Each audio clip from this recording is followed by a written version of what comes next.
Up next, an invention fair lets Broken Arrow students exercise their creativity. Shawnee Mission West students travel across the pond to strike up the band. Technology in the classroom helps students watch history unfold. And the Shadow finds that being an elementary school custodian is about a lot more than cleaning up. It's all straight ahead on this episode of Spotlight on Shawnee Mission.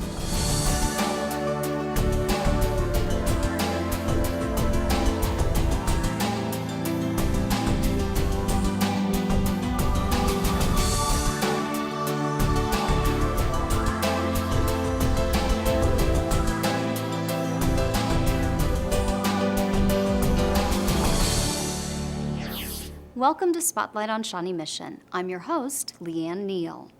Enhanced Learning students at Broken Arrow recently had a chance to get their creative juices flowing, and you won't believe some of the inventive ideas they came up with. I was walking in the rain one day, and I thought that it would be nice to have my backpack that could support an umbrella so I could walk through the rain without having to hold on to my umbrella. I invented this, and what it does is it'll just smush your hair down a bit, but it will not make it all tangled up. After studying the inventive process, each student came up with an idea and took it from concept to research and development to prototype. There's space here for notebooks and spirals, and then also there's pockets if you want to keep your money safe. And then for your spirals, because I know usually sometimes teachers make you have a whole bunch of spirals, so you can clip this on to label them, so you can quickly pull them out when you're switching from class to class. I think the main thing they take away is that learning should be productive, that not only should we do the research, but we should be able to create and invent and innovate. And the work doesn't end with the invention. When we did the advertisement, I think that was the best part because we had to come up with a little saying. We had to come up with the price. I think it was really fun. For many of the students, necessity really was the mother of invention, like Anthony D'Amato's combination sports shirt and gloves that he calls the Glovey. My first purpose for this was for goalies because my friend Adam is a goalie and he's on my soccer team. And so I was just thinking and it just came to me like that. This is my invention, the cat bag. The idea for my invention came to me when I was continually picking up pieces of cat food off of the counter. What it is a cat food bowl that has a lip that goes inside and outside of the bowl to keep the food from escaping. A lot of them are really creative and well thought out, and a couple of them I'd like to buy. For example, the pumpkin protector. I have several pumpkins succumb to squirrels every Halloween. It's really annoying when I have to get out the vacuum and I can't listen to my music.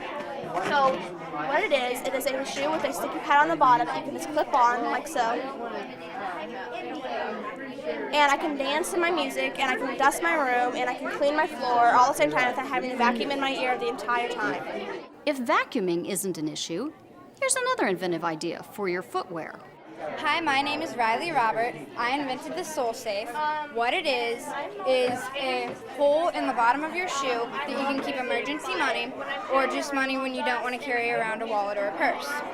Hopefully these kids will have a spark, and some of them may go on to be engineers and inventors and certainly do something creative in their line of work. So that's what we hope they get out of it. From creativity to world travel. Musicians in Shawnee Mission West's Pride Band recently returned from London, where they had an opportunity to march in a parade seen around the world. We'll hear about the trip when Spotlight on Shawnee Mission returns. Hi, my name is Sarah Bradshaw, and I'm a 5th grader at Belinda Elementary School. I read a book recently called Wings by William Loiseau. It's about a 12-year-old boy named Nick who was riding his bike in a field one day and came across what looked like an injured bird. He scooped it up in his hand and took it home and tried unsuccessfully to take care of it. Finally, one day, it ruffled its feathers and began to eat every single worm. Nick saw her true personality. He grew a deep love for her. until one day he found out that he had to go on vacation with his mom for a week over 2,000 miles away. Was Marcy there when he returned? You'll have to read the book to find out. I give this book 4 stars. It's a great mix of love and loneliness.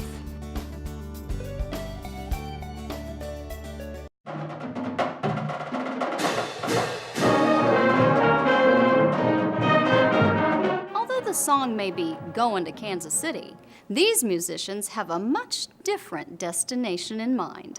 Mark type, hut! Shawnee Mission West's Pride Band spent the fall semester tuning up for a performance overseas and the chance to appear on international television. More than 100 Shawnee Mission West students traveled to London to march in the New Year's Day Parade. This will be the 6th appearance that the West Band has had in the London New Year's Day Parade, more than any other group in the world, actually. It's really exciting. Before heading across the pond, students braved some downright cold conditions in their final warm-ups here at home. It was really, really cold, and I hope it's warmer in London, but I don't think we're going to be lucky like that. However, the chilly Kansas conditions couldn't dampen the musicians' enthusiasm. I don't know, I'm just really excited because I've never been out of the country before. I've been looking forward to it since my brother went in 2003, so it's always been something I've been planning for and waiting for. In addition to marching in the parade, band director Bill Thomas says the trip was planned with plenty of time for sightseeing. They've been researching online now for months, seeing what they want to see, and Overland Express, the jazz band, is going to be playing for an international reception. It's a fabulous trip. We're seeing a lot of sights. We're seeing Buckingham Palace, we're going to the aquarium, we're seeing Tower of London, Big Ben, all those, so it'll be a lot of fun. But as best laid plans often go, some of these Shawnee Mission West Vikings ended up on an expedition they didn't expect. Okay, so we get to the KCI airport. We found out that we have no flight out of KCI and we're taking a bus down to Dallas. So 10-hour bus ride to Dallas, 8-hour plane ride from Dallas. We get in London 2 days later than we expected. Once everyone made it to London, the parade performance went off without a hitch. About 500,000 spectators lined the streets of London for the parade. Millions more around the world watched the broadcast on television. But it was a fun parade, and there were lots of people watching us. It was pretty cool. It's probably the best parade we've been in. Incredible to see people stacked up on the streets, 7, 8, 9 people deep, and everybody was smiling. They were happy, yelling Happy New Year, and every time I'd see somebody smile at us, I'd yell out at them Happy New Year and wave, and the whole crowd would respond. I heard several people yelling, "Go Jayhawks!" And I don't think they were from Kansas. They understand a little bit about Kansas, and they were trying to be friendly and warm and welcome to us. It was an amazing, amazing event. The parade route passed some of London's most famous landmarks, including Parliament, Westminster Abbey, and number 10 Downing Street. In November, Shawnee Mission students' mock election named Barack Obama as the next president. Up next, we watch as they witness history in the making. Hi, I'm Bianca with Kids Science News Network. Have you ever wondered how the space shuttle blasts off? Put on your rollerblades and grab a ball. Stand still and throw the ball to a friend. The ball is like the gas that shoots downward, and your movement is similar to what happens to the shuttle. Newton discovered this law of motion. Sometimes it's described as an action having an equal and opposite reaction. To find out more, visit our website. Until next time, I'm Bianca with Kids Science News Network.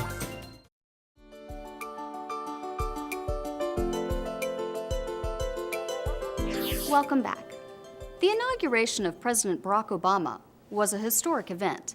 So at Mission Valley Middle School, classes were rearranged to allow students to watch the live broadcast, then discuss it in their social studies classes. I, Barack Hussein Obama, do solemnly swear. I hope that you guys remember today actually watching this in class and you feel like you have been a part of history. The first African American president is now in office. It is official. The social studies lesson in Jocelyn Stidham's class is a bit different today. Instead of learning about a piece of past history, students are watching history happen. We gather because we have chosen hope over fear, unity of purpose over conflict and discord. Remember, you do have an assignment in front of you. Make sure that you have at least marked down some things about those keywords and phrases. I know it's kind of difficult as you go. I had a massive amount of notes, so please make sure you have something down. We'll talk about it and give you some ideas. Make sure you also have a mentioning of some possible solutions. While 8th grade students compared and contrasted President Obama's inaugural address to that of President Roosevelt, 7th graders used curriculum from the National Constitution Center to analyze the speech. So what messages from President Obama made an impression on these students of history? I think that most of what he said was on service and how we need to act and be prepared to do stuff for our country to make it right again. I think he had some really good points in his speech talking about how we had enslaved African Americans, and then several 150 years later we had made one of them president. I think that's amazing. He said, "We're willing to lend you a hand if you will unclench your fist," and that really hit me hard, because that shows that all we need to do is work together and we can accomplish things. Just like those who packed the Washington Mall on a cold January day to witness history, for students at Mission Valley, the opportunity to watch the inauguration live made an impact. I saw history because we have the first African American president, and I thought it was really cool because even 30 years ago that no one ever thought this could ever happen. At Antioch Middle School, some students took advantage of a unique opportunity. The Kansas City Star put out a call for students to write letters to President Obama. 70 students submitted letters, which were published in the paper or online. Here's a sample of what some Shawnee Mission students wrote. Dear President Obama, I am a student at Antioch Middle School, and I'm writing to you from my 8th grade advanced English class. First off, I would like to tell you that you were not my choice elect in the 2008-2009 election. I am a supporter of John McCain, but I have nothing but respect for you. Our beliefs may be different, but the country we live in is not. We are one nation under God, which means we all have to work together and have to cooperate. Good luck in your year serving as President of the United States. I'm sure you will do a fine job. Here are my thoughts and in my prayers. Sincerely, Kristen Wright. Dear President Obama, I would first like to congratulate you on winning the 2008 presidential election and wish you luck in the following 4 years of your office. You have made many promises to the American people, and we expect them to be filled. You are in the nation's spotlight, and you are expected to perform. The world's eyes are watching, waiting. You have stepped into the office at one of the most crucial moments, and you are expected to pull us out, our soldiers, our health care, our finances. You have stepped into the office at a most crucial moment indeed, and either you sink or you swim. I wish you luck in the following 4 years of your office, and I hope as you swim. Sincerely, Garrett Young. Dear Mr. President, congratulations on defeating your opponent in the election of 2008. You truly made history by becoming the first African American president. I am positive you can fulfill the role as president and live up to our expectations. You are facing many difficulties in our nation, and I really hope you can better the lives of many people. The issues I'm strongly concerned about are immigration and the economy. As president, I hope you are able to make an immigration plan that makes both sides of the issue satisfied. The plan should give amnesty to some illegal immigrants and let them work, but should also secure the border. As for the economy, I hope your plan consists of a way to help Americans in foreclosure and makes more jobs for Americans. Thank you for your time. Sincerely, Cassandra Vallis. Several students from Mission Valley also submitted letters, which were published in the Star and on its website. From facility management to lunchroom duty to caring for students, it seems that a custodian's job is never done. Up next, the shadow cleans up at Trailwood Elementary. Hi, my name is Jillian O'Brien. I'm a 6th grader at Trailwood Elementary. The book I read was One-Handed Catch by M.J. Osh. World War I has just ended and everyone is getting back to normal, except for Norman. He loses his hand in his father's butcher shop. Now with only one hand, he has to learn to do things like sharpening pencils and tying his shoes. He will have to work 10 times harder to fulfill his dreams of playing Major League Baseball and drawing cars. Will he fulfill his dreams? Read this book to find out. I give this 5 stars because it is fun to read about how he learns to do things with one hand. I think you will also like this book even if you do not like sports.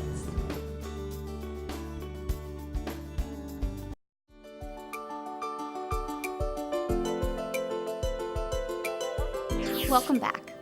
Although they may not be classroom educators, schools would have a tough time functioning without an important group of people who make sure the facilities are ready for students to learn. The Shadow caught up with one of these folks at Trailwood Elementary, Jeff Gillenwater, or as the students call him, Mr. G. We started with a quick tour of the building and overview of a head custodian's job. There's always something that needs to be done. A room's too hot, a room's too cold, there's a mess that needs to be cleaned up, we need toilet paper in the bathroom, paper towels in the bathroom. There's always something that needs to be done. Big or small, it just depends. What would you say is the greatest challenge of your job? My biggest responsibility is to make sure that, honestly, the entire staff here, whatever their needs are, is taken care of. Big or small, it doesn't really matter. As long as my teachers are happy, my principal is happy. We've had a pencil sharpener crisis here in the building in the last week and a half, and we've replaced 3 of them. But it was really important because they had all broken, and it was something that they really wanted taken care of. And while it may be small, it was important because the kids need it. Next, it was time to get down to business on some dirty air filters. As head custodian, you've got to know a little bit of everything. I don't have to be the master of any of them. I just have to know a little bit about all of them. Because sometimes things are broken, I've got to fix them. So you're kind of the initial troubleshooter, but then we have a whole, fortunately, a whole department of folks that have specific areas of expertise that can come if you can't fix it. And we're not going to be able to show this because then my husband's going to think I can like replace these at home. Well, this is good. Okay. 2 more. 2 more, and we're done. Now I have to do this again in 30 days. Can you come back? I'm not sure if I'm helping you speed it up or not. Absolutely. With the air filters done for this month, it was time to set up for lunch. Do we get to set up the We do. tables with the little stools? We do. Excellent. We do. Glad to see some things never change. You're watching though, because you're going to do it, aren't you? I'm going to try. So we've got 15 tables, 3 rows of 5 tables per row, and there we go. Nice job. Got to be a smaller kiddo back there. What's on the menu today? Chicken sandwich, deli sandwiches, peas, cucumbers, and tomatoes, peaches, cookie, and milk. Any item, the peas? Is that Peas our are item good. to watch out for? Yeah, they'll get smashed a little bit on the floor. They roll around a lot. It's okay. Okay, so what will my job be during lunch? Well, you can help scrape trays. Kindergarten through 3rd grade, I scrape trays. I walk around, kindergarten specifically, I will walk around, try and always be very positive with them, tell them they're doing a great job, or if somebody's standing, try and get them to sit down, try and get them to focus on lunch because they like to talk. And so get them to focus on lunch, and then once their trays are pretty well, once they've eaten or started slowing down, then we just make sure they stay under control. And with that, lunchtime was upon us. Oh, I like that. Did everybody get a sticker? Yeah. Way cool. What's this? Is this? Okay. All right, well, you guys are doing good. We've got about 4 minutes, so you guys have a good lunch. Finish eating. While Jeff worked the lunch crowd, I discovered he has another special talent. I lost my sweater for like 2 months, and then it was all the way over there, and I lost it, and Mr. Gillenwater found it. He gave it back to me in my classroom. He's real nice, and he found my gloves on one side of the gym and in the other side of the gym. So I lost my mittens for a long time. I don't know how long. But then Mr. Gillenwater found them and brought them into my class to give them to me. I also discovered that finding lost items is just one of many reasons Trailwood students appreciate Mr. G. He lets us be a volunteer to help put on the napkins on the table. If you get to do something really Good. He would give us ice cream on a Friday, the next Friday that there is. He's a really special man. Before too long, it was time for cleanup duty. Thanks, guys. Thanks, Spencer. Okay, I'm coming down to learn, so I'll be ready to go here. So you'll be a veteran. That's right. Now, a lot of this will just shake off. Whoop, you get it? Thank you. I was ready to solo in no time. Thanks. Hang on. We Nice got job. Lots of things on that tray. Thank you, sir. Hey, bud. Nice job, thanks. It's been a significant improvement with the kids taking pride in their own school and the way it looks. So when we have guests, it looks good. Thank you. Thanks to Mr. G and the students and staff for making our visit to Trailwood a lot of fun. That's all the time we have for this episode of Spotlight on Shawnee Mission. Join us again as we continue to feature the programs and people of Shawnee Mission who are helping guide students to success. Thank you for watching.